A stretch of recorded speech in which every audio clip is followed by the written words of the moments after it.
What's going on, everybody? Welcome to another edition of the Clap Your Hands podcast brought to you by Odyssey Sports. Make sure you download that Odyssey app. You get all the episodes first. Brought to you by Sports Radio 94 WIP. And today, brought to you by, it feels like it's been forever. Haven't talked to you in a minute. Brought to you by Kyle Neubeck, a guy you need to be following during all these Sixers rumors.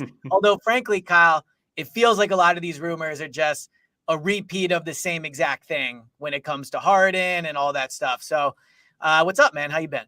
Well, look, Elliot, sources are telling me James Harden could do one thing or he could do another thing. That's Dude, that's well, essentially where we're at in terms of the NBA rumor mill. And I'm not casting aspersions on, the various people who are reporting on either side of that thing. But to me, at this point, it's like he's gonna sign with the Sixers or he's not. And there's only so many times we can write about, talk about, podcast about, argue about the same thing that hasn't really fundamentally changed in, I'd say, like a month, 2 months, maybe. Well, I know I'm a sucker because, like I said during the NBA Finals, I couldn't wait for it to be over so that the rumors could start. And even though I'll be like scrolling Twitter and I'll see something, and deep down I know there's probably nothing new in there, but I click it every time. I read through every time just to see if maybe there is an update on James Harden. So we have a lot to get into today.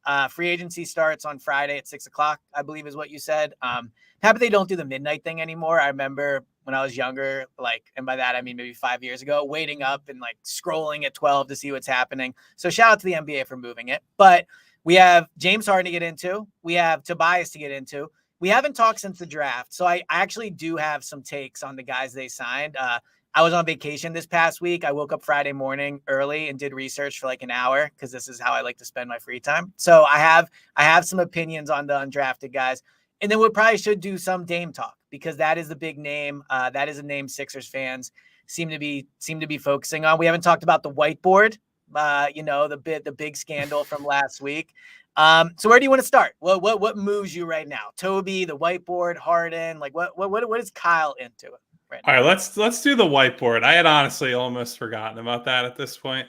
Well, it was one of those things, just like that getting out there really pissed off a lot of Sixers fans. Like the amount of people who quote tweeted that picture with unserious team and F this franchise and blah, blah, blah. And look, it was a bad look for the team that it got out. It would have been a worse look for the team if some of the other whiteboards that are in that room were what were pictured and not, hey, these are the second round picks we're trying to buy. But I think end of the day, it was that's one of those examples. It's very similar to how James and Joel are not trusted, and until they prove it in a big moment, they'll just never get the benefit of the doubt. This is a great example of the same phenomenon with the organization. Until they win and they accomplish something, it's just going to be it's the same old Sixers thing, even though it's wow, dude, you saw what their roster is and picks they're trying to buy.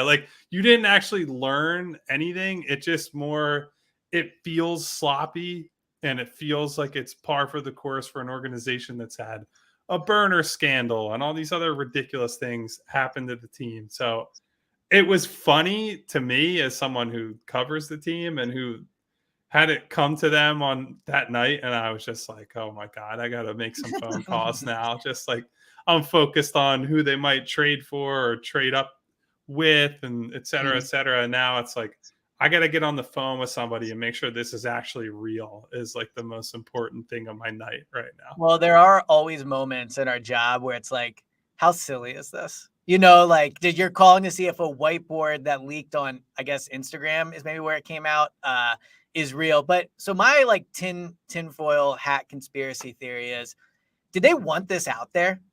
There's nothing on there. There's nothing on there other than their depth chart, right? So that's not big, I think. And also, I do think it showed people that they were trying to buy a second round pick. And I know you had reported that, and it had been known they were going to try to do it. But it just feels like nothing of value was on there. I see people trying to break down the lower line. And if you really squint and look at it, you can maybe see some people think PG for Paul George.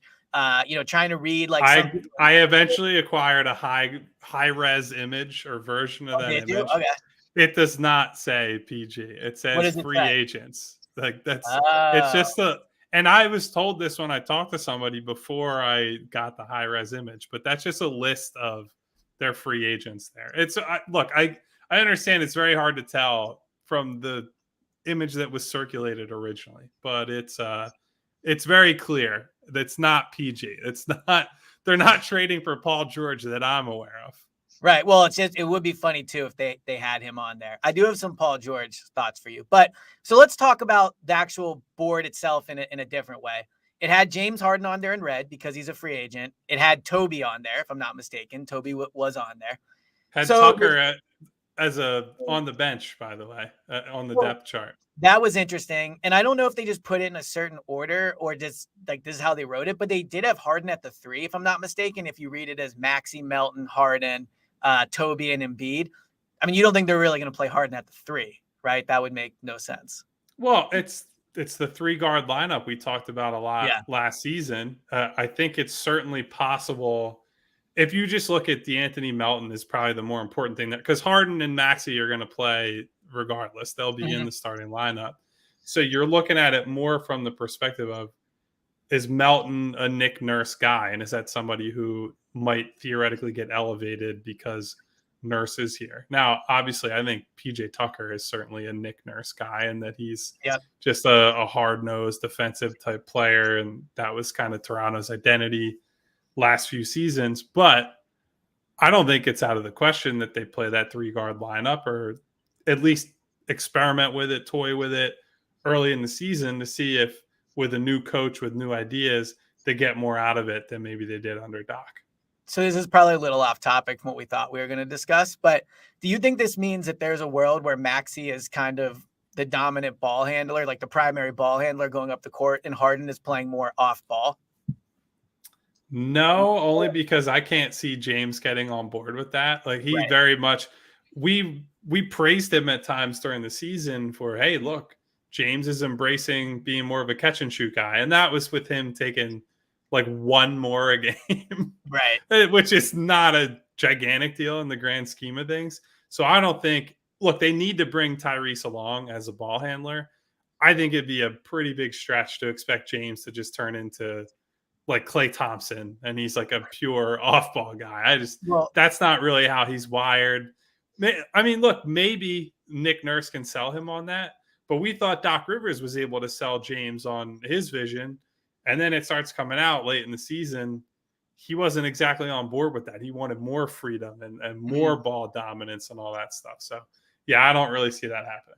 Well, it's like we talked about on the prior pod, the idea of James all of a sudden on offense being someone that's running all around, making cuts, moving without the ball feels A, unlikely, and B, problematic in that he will, I can just picture him pulling a hamstring or something doing that, or at least acting like it so he doesn't have to do it anymore. So, yeah, we'll see. I mean, I don't think Maxey will end up being the primary ball handler. But speaking of James Harden, there have been lots of different reports, as we joked. It feels like the same thing every time, but free agency is 2 days or 3 days away, depending on when you're listening to this.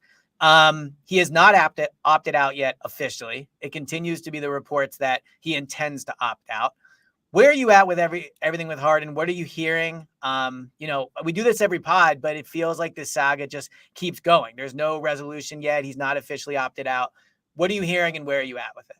Yeah, so I mean, I'll do some more check-ins before free agency actually starts, but largely what I've heard is the same thing I've been preaching here and at Philly Voice over and over again, that I don't think the max offer is out there for him.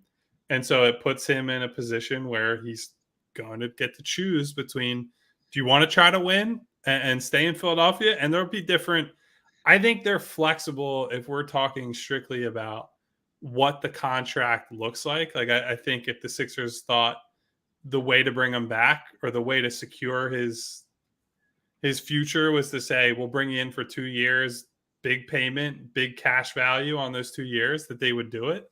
I think if they can get him on a 2+1 with a player option at a lower annual value, I think that's probably their ideal world, if I had to guess.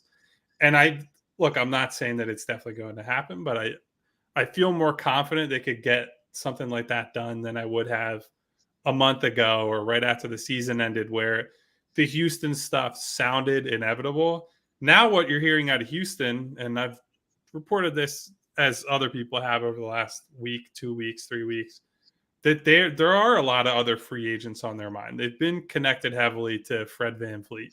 Brook Lopez is a guy they're going to chase hard and potentially offer a bunch of money. Now, I think somebody like Lopez probably is going to fit as a complimentary guy in terms of both role and salary Yeah. to go along with a James Harden. So signing Brook Lopez doesn't mean you can't get Harden, but I don't think they're signing Harden and Van Vliet. So I think the way that Houston is looking at other players and entertaining these other, I don't know if I'd call them backup plans, but alternative options to Harden.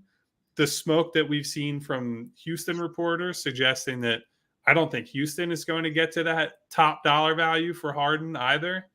All of that seems to suggest to me that when push comes to shove, James will probably see that Philadelphia is the best marriage of ability to compete, dollar value and years on the contract, and he's got the best player that he could possibly play with in Joel Embiid. I think that all adds up to likely Harden return, but I certainly wouldn't guarantee it.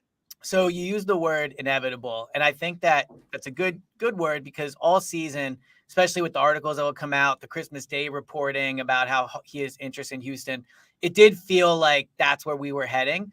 And then all of a sudden it felt like something changed. Now, my question for you would be, do you think James is more likely to come back to Philadelphia because A, Houston isn't as interested as we all thought, or B, something changed with his interest in the Sixers, whether that's his meeting with Nick Nurse actually impacted his decision? Like, do you think he's coming back to Philly because he's turning away from Houston, or do you think Houston is turning away from him, and now he's realizing the Sixers might be the team out there that not only wants him the most, but is willing to pay him, as opposed to Houston not being willing to? I don't know that it's I don't know that it's either, really. Like, I do think if Houston can get him, it's just Houston, I think, views him in a light that's more, we really like you and we'd like you to come here. We'd like you to return. But it's not, hey, we're going to sell out and do anything possible to try to get him. I don't see or feel that. I think there were times in the last 6 months or so where it did feel that way. But I think the connections they have to these other free agents, actually, another name I neglected to throw in there, they have been heavily, heavily linked to Dylan Brooks, who, whatever you think about him, he's going to make a decent amount of money. He'll be on I'd say probably the mid-level exception, or maybe a little more than that. So another veteran type free agent that they're after. So when you start adding all these names up, if they sign a couple of them, that dents your cap space. And so you're not saying to James Harden, hey, we're paying you every possible dollar that we can, because that's not allowing us to go and get these other guys that can help form this new team. The big thing, the message out of Houston has been they're trying to reestablish the culture. And part of the reason they're bringing in Ime Udoka, and part of the reason they want to give him more veteran talent, is that so day one, there's more accountability and there's more of a defensive mindset and so on and so forth. And I don't think they're going to say, hey, as much as James Harden is a great talent, great offensive player, he's not like the day-to-day defensive culture guy, right? And so I think some of their ideals might conflict with, I'm not saying that James is not committed or anything. I think he works very hard. He doesn't become the player he is without working hard. But I just don't think on Houston's end they view him as the end-all, be-all, where our entire offseason is a failure if we don't get that guy. Do you think there's any shot he opts in? I feel like no, but it's a good question. I mean, look, we've talked about what the contract might look like. If we're sitting here saying, as just for argument's sake, that he's going to be on the same dollar value type contract or similar dollar value type contract on a new deal, then you might want to just roll the dice and say, hey, I'm going to have another great season.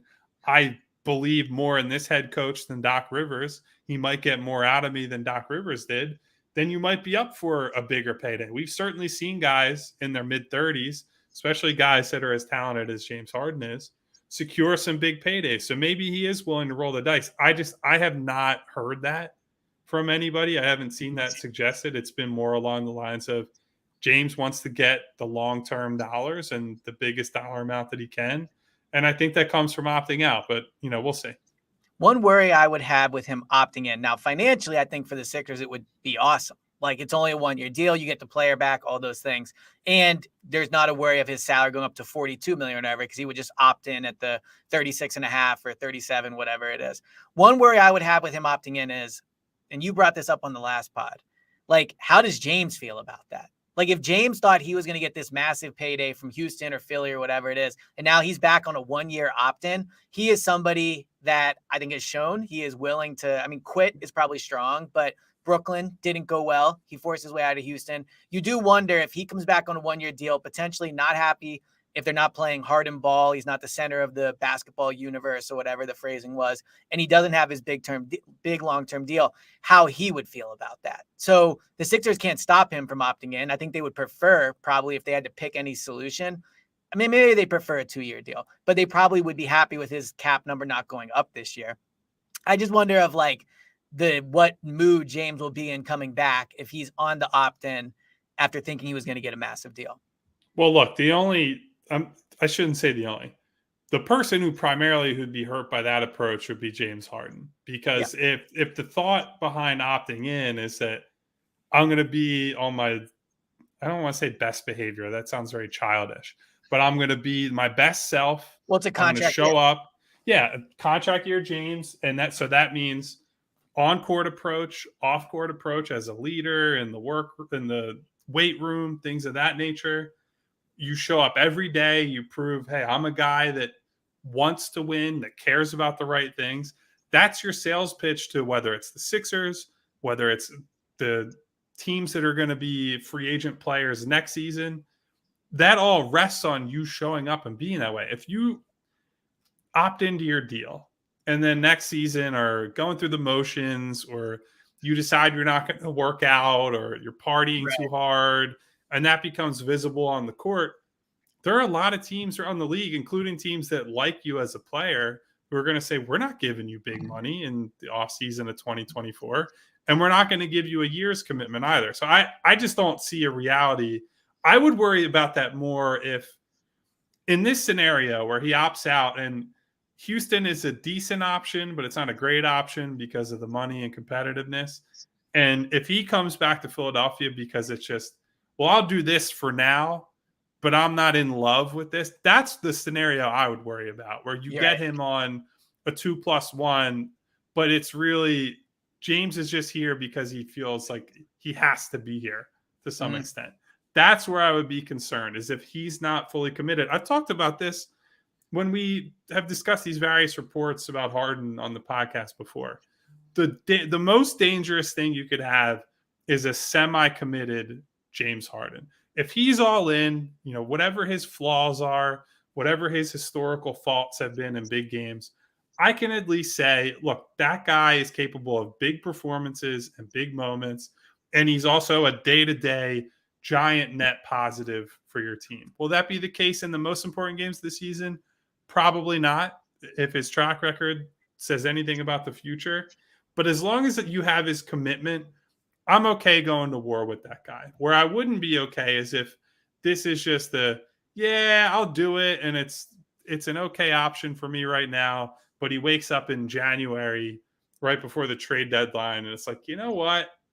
I don't want to be here anymore. Trade me to you. I can't say Phoenix because there's not even enough room. I was going to say, there's no way to make that happen unless you want to trade him for like Kevin Durant or something. But let's just say he wakes up one day and does that. That's what I would want to avoid if I'm the Sixers. And that's what they need to have the strongest sense of heading into free agency, is how much of it is James wanting to be here and how much of it is he feels he has to be here for whatever reason. Yeah. And look, the good news is, for as much as a lot of the rumors on this have been somewhat repetitive, we're going to get an answer soon. So free agency starts Friday. I believe the opt-out or opt-in date from whatever is Thursday. So we're less than 48 hours from getting an official answer on that. You would think there's a shot maybe they agree to something, right around that time as well. So Harden answer might be coming soon. The other thing that's been a big deal since we last talked and really kind of picked up steam around the draft, there was a lot of different reporting on it, is Tobias Harris. We viewed the draft, I did at least, as a good chance he would be traded that night. Morey has been, you wrote this, his most active on these key days, whether it's the first day of free agency, the deadline, draft night. Tobias was not traded. I texted you. I think it's probably okay to say this. I texted you early in the day, you and producer James, like, all right, what's our prediction? And you put like boring, and you nailed that from that. I was on vacation, I was following it, and I almost tweeted like, this is making the NBA Finals look exciting. Like there was nothing this happened. It was just literally just all picks. You in that finals, man. You're not gonna be able to go to Denver ever again. Oh, trust me, I will not be welcome in Denver anytime soon. But boring draft from that regard. We'll get into the guys they signed in a minute. But Tobias Harris, like, I think I'm at a different place than a lot of people seem to be with this. I think the Sixers seem to be playing this correctly. From what I've read of the reporting and, reading you on Philly Voice, it does seem like they are putting the stance out there of, yeah, we're not just going to trade this guy. Like, we're not giving him away. We don't view it the same way the fans do, where he has to be off the roster. You can't bring him back. I think they realize there's value in trading him. He's on an expiring contract. His value will never be higher. We talked about how before this new CBA kicks in, his value might never be higher than it is right now in terms of the money and the advantages. But also to flip that, I think the Sixers are correct that he holds value for them too. Like the Ben Simmons situation that they went through could be an insight as to how Morey will play this. Morey very much held on to Ben until he got what he wanted. There was a lot of pressure to trade him right away. There was a lot of pressure to trade him during training camp. There was a lot of pressure to trade him when he got kicked out of practice, like all of those things. And Morey ended up getting probably what we could debate Halliburton, but ultimately he got a great return for Ben Simmons. I think with Tobi, he's playing it even more with his, digging his feet in the sand, and rightfully so. It's okay if they bring back Tobias Harris. He has value to them too. He'll have value at the trade deadline. He'll have value as an expiring contract, and he is valuable still somewhat on the court. So this idea that they're like unwilling to trade Tobi or they're asking for high return, I believe it, and I also think it's probably the right way to play it. Yeah, look, I think the important thing to distinguish here is that some of the things that have been reported about what they're asking for Tobias have been, I won't say fabricated, but certainly exaggerated. I think here's what we're dealing with here. Tobias's dad, who's also his agent, wants to get Tobias an extension. And that is completely reasonable. That's his job as his agent to try to get not just his son, but his client another deal and to get paid moving forward, to put him in a situation where he's going to max out his earnings, have the role that he wants, and so on and so forth. So I don't take any issue with Terrell Harris trying to line things up for his son and trying to grease the wheels a little bit. Like, there's pressure being put on the organization to some extent, to whether it's to just give him that extension and solve it that way, just pay him and the problem quote unquote goes away, or to try to send him to a team or get him to a team that is either more likely to extend him right now or more likely to extend him in the future. I 100% where he increases his value. Yeah, I 100% understand all that. That's his job. That's what he should do. But it's that pressure has created this scenario where some of these rumors are just very obviously either exaggerated or close to made up. So, for example, the DeAndre Ayton thing, where the report from the Inquirer was essentially, oh, well, the Suns really wanted Tobias Harris. But then the second part of the report is, but they told the Sixers to figure out the third team part of it. It's like they wanted him that badly, but they're not willing to actually be a participant in trying to find the deal. You come to find out, it's reported 2 days later that the Suns had actual advanced discussions with other teams, the Dallas Mavericks most prominently, regarding DeAndre Ayton. Like, that was a real thing that almost came close to being sealed. They were going to trade DeAndre Ayton for multiple role players. So that's one. There are other trade rumors where it's like, yeah, they asked for Evan Mobley and Jared Allen from the Cavs, which that's an illegal trade. First of all, it's illegal under the current CBA. It's illegal Right. under the next CBA. Very obviously not a real thing that happened. I don't know why that would be reported that way, but it is what it is. Their stance, broadly speaking, to your point, is the right one. They're saying to teams, we're not just going to give Tobias Harris away. And that's the right thing to do. Tobias Harris on a giant expiring contract might not have, he's not going to, certainly doesn't have star player type value, but he has value. He's a productive player. And on top of that, even if you just say, well, he's not that good, he's not worth his contract, which I think all of us would mostly agree on, as long as you're not Tobias or his dad, who's also his agent, that he's not worth $39 million of salary cap space. What we can say is that number coming off of the books is super valuable to whether it's the Sixers next season or a lot of these teams that have bad money contracts that might want to say, hey, we don't want to pay this role player $20 million for the next 3 years and this role player $15 million for the next 2 years, whatever it is. You can get rid of those long-term deals, and Tobias just clears $39 million off of your books next season. You can duck the aprons. You can use that cap space if you're a cap space team, potentially. There are a whole lot of things that can happen by just having that contract. Like, I hate talking about a person like they're just a contract, but that's the reality of this upcoming CBA. That's an even bigger factor than it would be usually. So I think he does have value, whether it's now, at the deadline, whenever it is. It's just a matter of what type of team does he have value for? What type of return are you getting if you're the Sixers? And their calculation so far has been, look, we don't love the offers that we're getting. We don't necessarily want to take on bad money to get rid of him. And we might just say, we'll look at what Tobias looks like under Nick Nurse, under a new coach, with another year under his belt. I think that's a reasonable bet to make right now. And the other important thing, I know you name dropped Damian Lillard early in the podcast. I think it's very unlikely that they're going to trade for him for several reasons. But if you're waiting to see what happens there, you can't trade Tobias because his contract is basically the only way, or one of the only ways, you can get to his salary number and potentially make a Dame trade work. Or let's say Dame gets traded, and then that creates a domino effect of other guys you might be able to trade for. And there's an arms race to a certain extent. That requires Tobias's contract to be flipped somewhere for someone or multiple someones. And so if you take yourself out of the running for these big time moves that could happen at some point this summer, just because you feel like you have to change something, you have to get rid of his contract, that's bad process. That it's begging for a bad result. And ultimately, people will probably be more mad that they made a trade just to make one than if they just stand pat and say, hey, look, this is our team. Well, and the other part of that to piggyback is this is kind of their most valuable trade asset. If we're assuming Maxey, which is a different tier of trade of who you're, that's more of the Lillard conversation.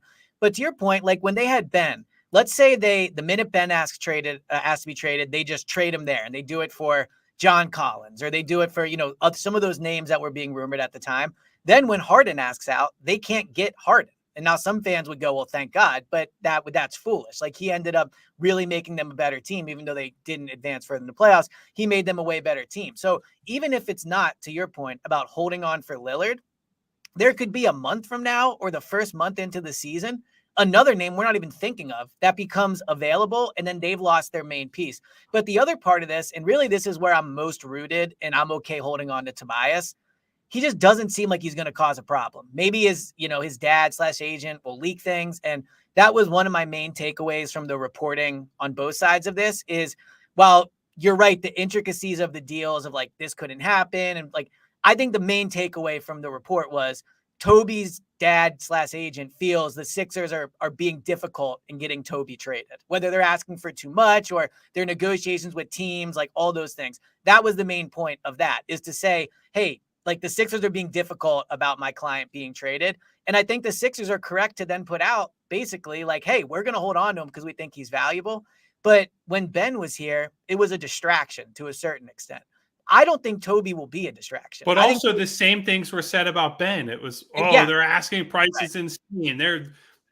This is outrageous. They're not even trying to really trade him. And it's like, no, man, they think that they can get good value for him. They turned out to be correct. And that doesn't Yeah, mean, by the way, just because they held out for value on Ben and got it. Now, again, they sacrificed multiple first round picks. So we can debate true. whether Good point. but all I'm saying is it doesn't mean that they're going to get max value for Tobias later. We could end up looking back in February. Tobias is still here. They go past the deadline, and everyone sits here and is like, well, they're not going to win the title. They're the same team as last year, and we can have that discussion when it happens. All I would say is that you have to let it play out. We can't say because they didn't make a trade on draft night. Some of the trades that didn't really appear to actually be there the way people thought it was based on other reporting. It's just not smart to throw the team out and say, oh, the offseason's ruined or they're doing the wrong thing because they didn't trade him for 10 cents on the dollar.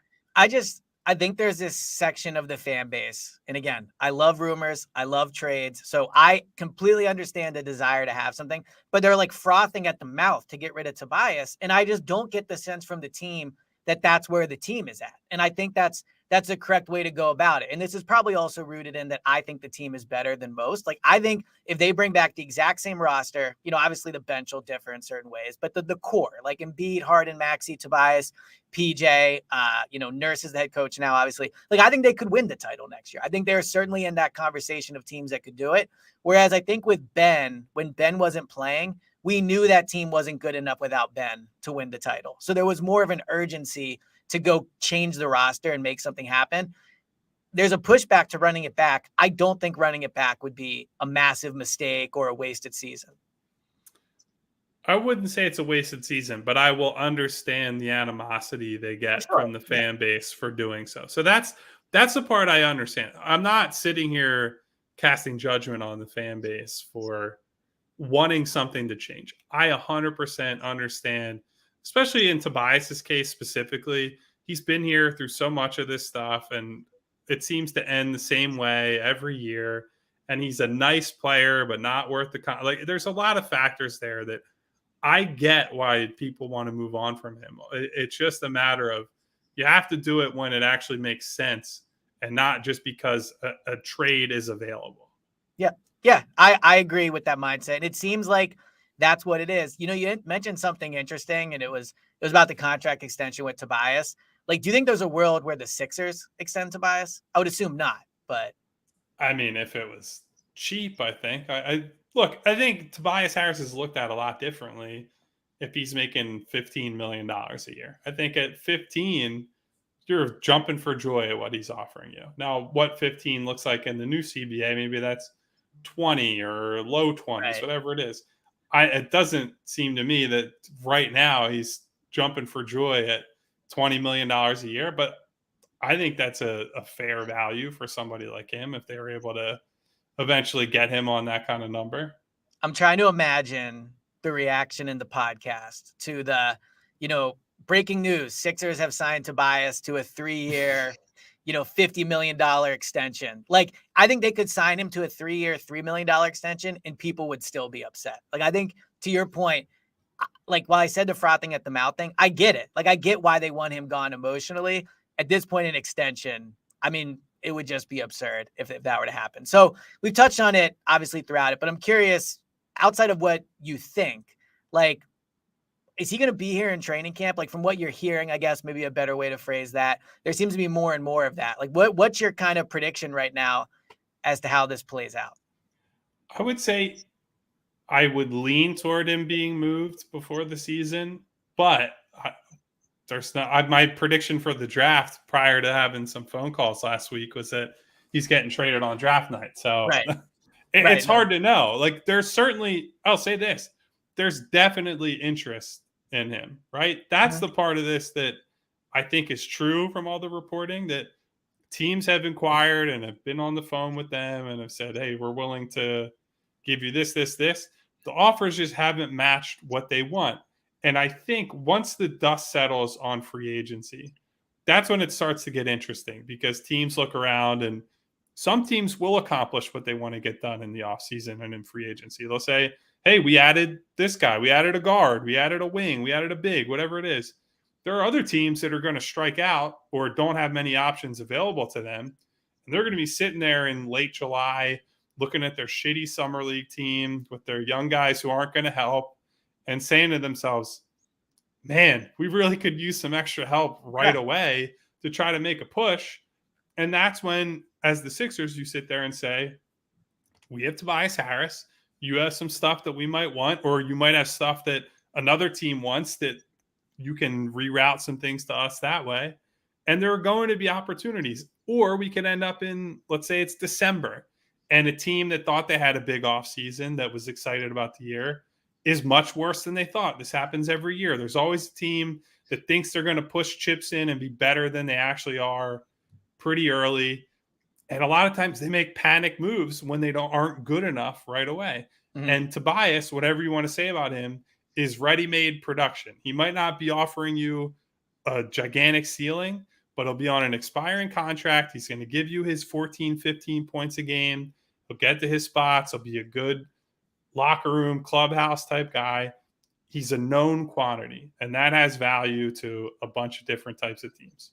And he's an assassin as a scorer. So, you know, who doesn't want to trade for that? So, all right, the Tobias thing, I think is a natural segue into some of the bigger names that have been rumored to either be available. Obviously, the big thing right now is Dame Lillard. Is he going to ask out? If he does, where does he want to go?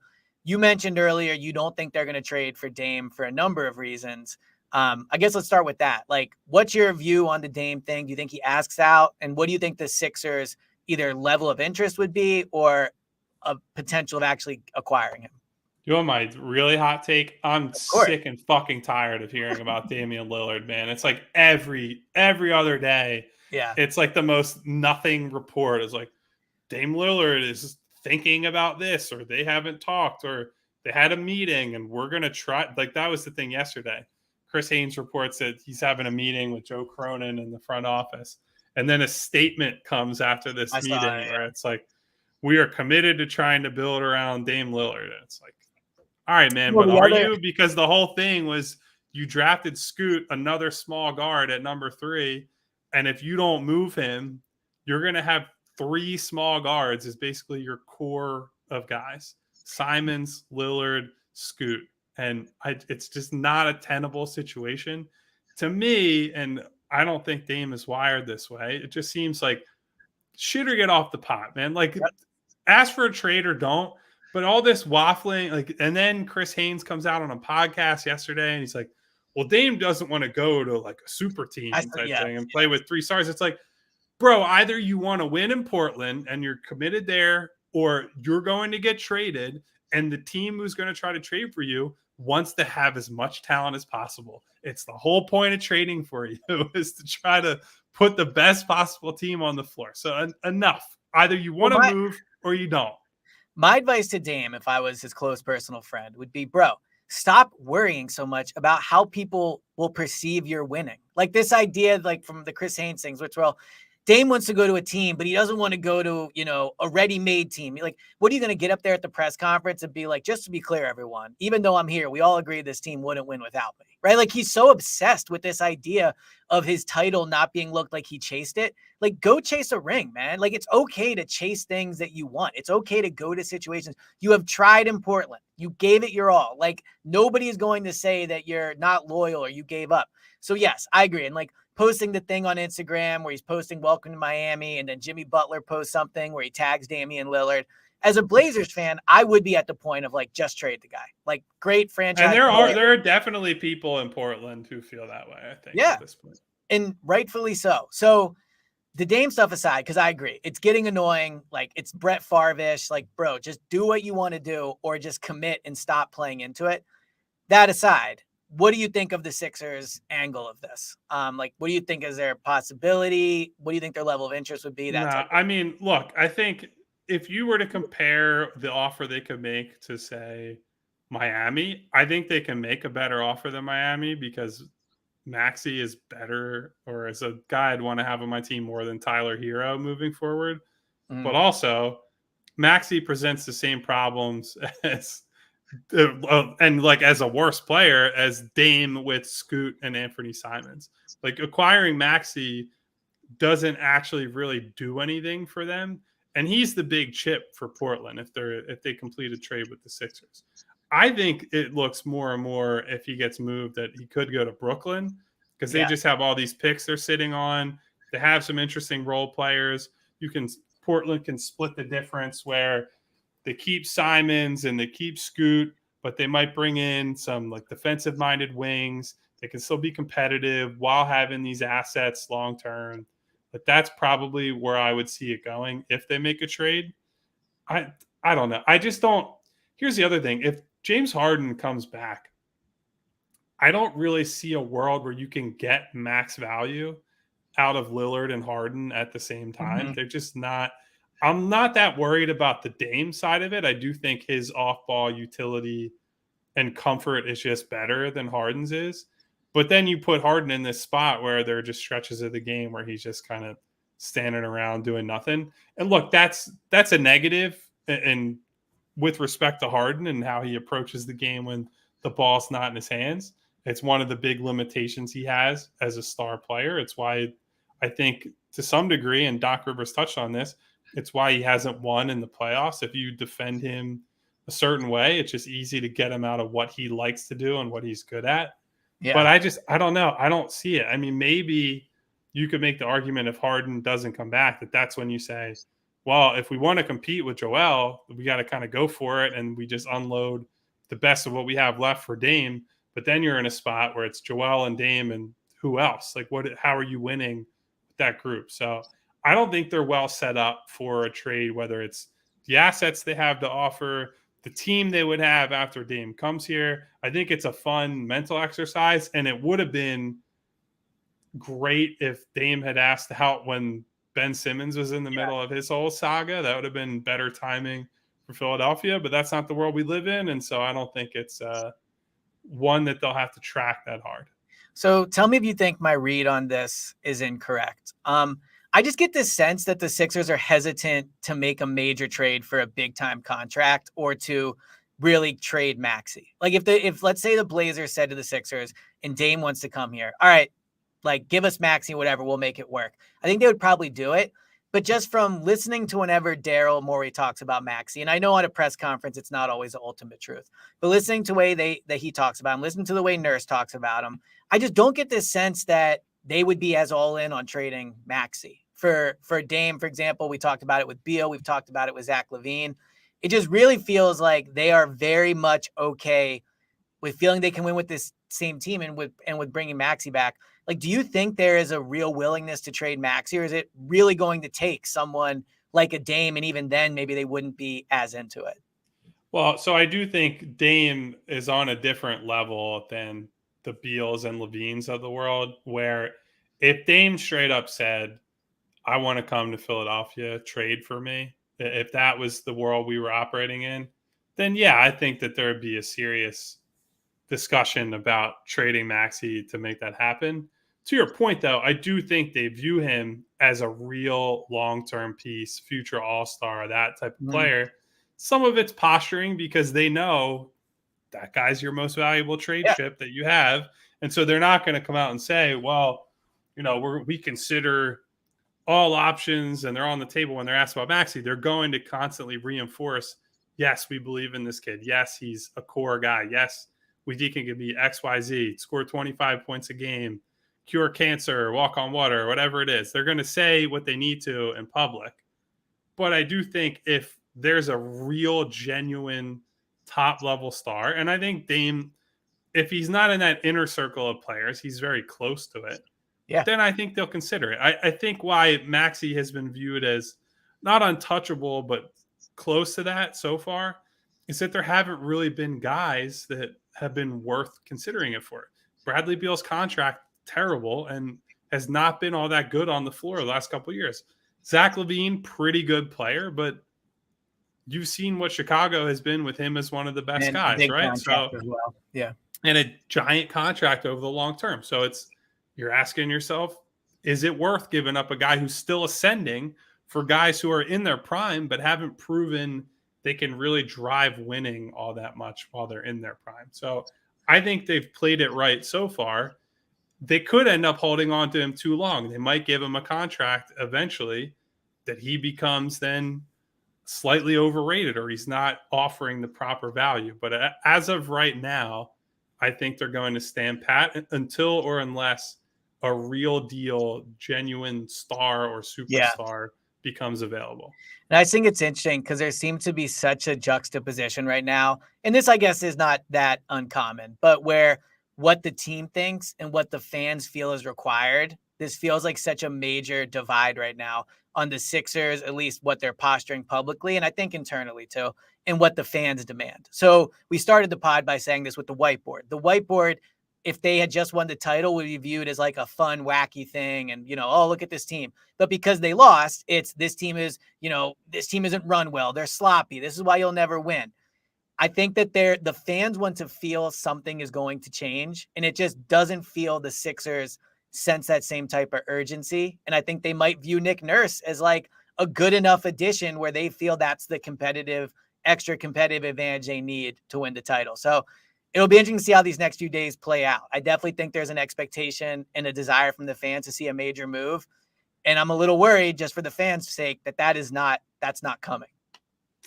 Well, we'll say this. If they get Harden to re-sign, the initial reaction to whatever the number ends up being will be fascinating because I don't know if how low would it have to be for fans to be like, oh yeah, they had to bring him back at that number. So I think the only positive reaction to Harden would be if he opted in. And so it's like, all right, it's 1 year, whatever. And I don't think this is even a realistic possibility. He signed for 2 years, I don't know, 50 million, where you're getting the second year and it's at an incredibly low number.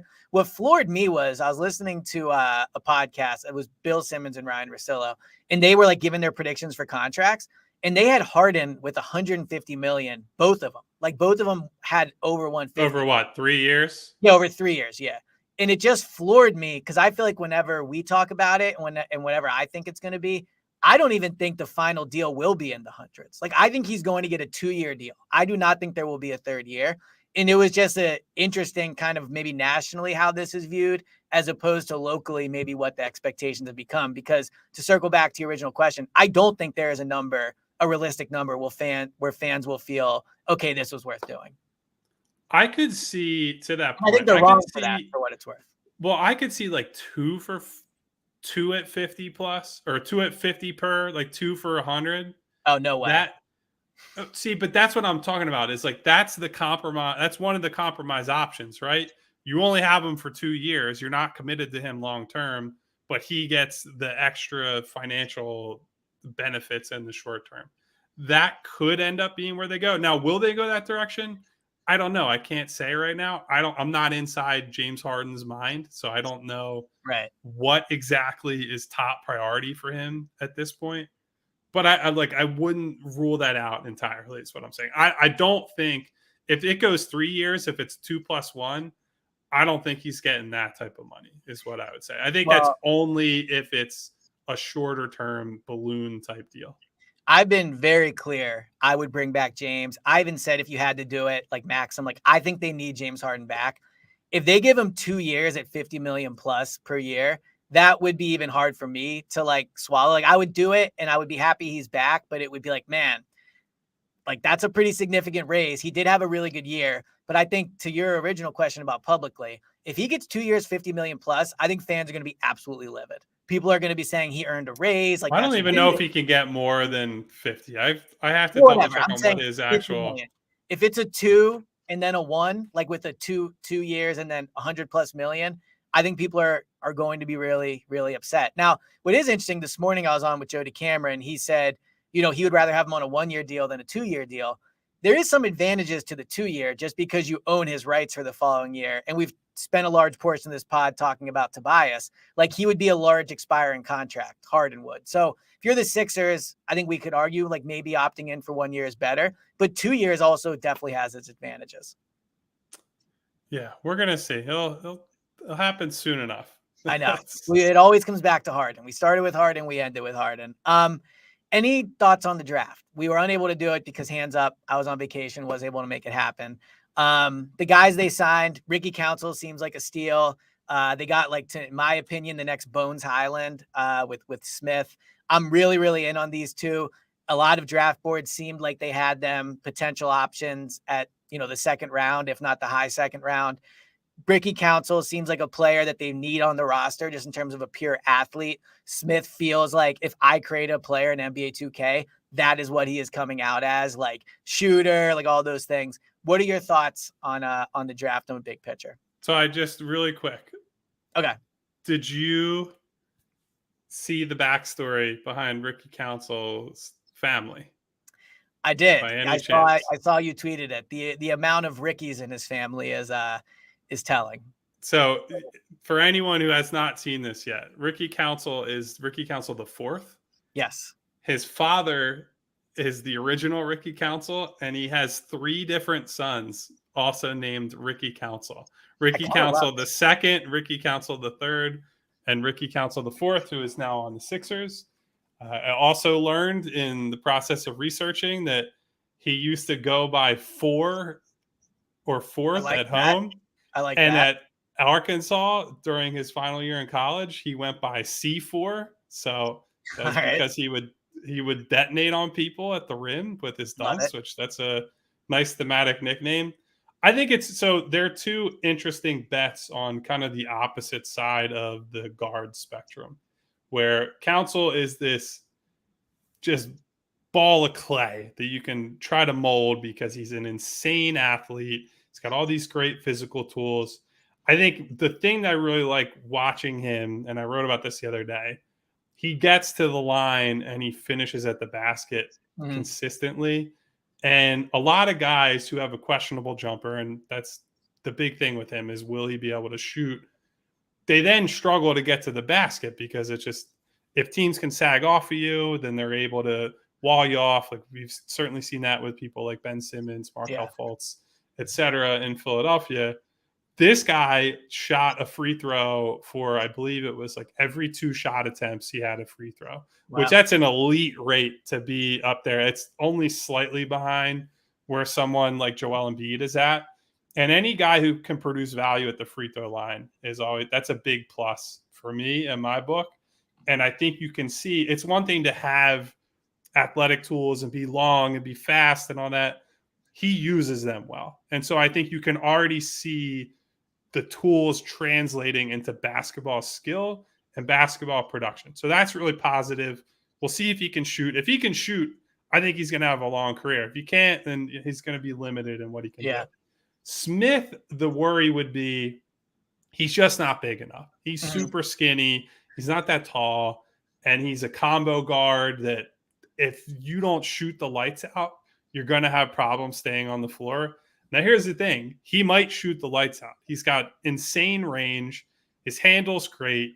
He's really fluid getting in and out of step backs. He's got a great crossover.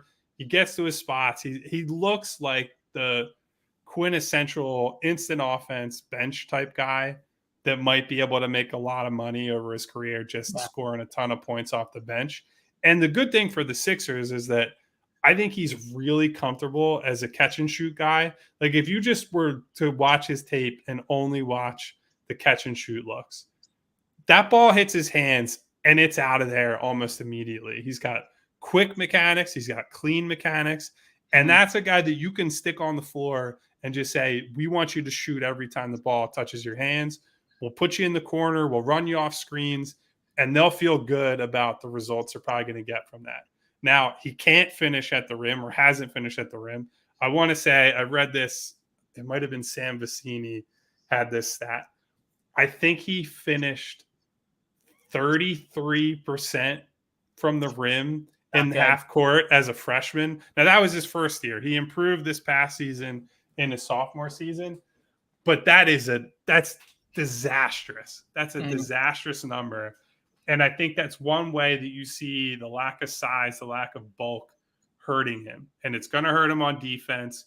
Can't get through screens. He gets killed when he's trying to get through pressure on defense. Like there are a lot of ways that his size are going to limit him. Upside is if you can put him on a protein shake program, get him in the weight room and he bulks up a little bit and he gets stronger, maybe all these issues start disappearing and you start to get real value out of this guy.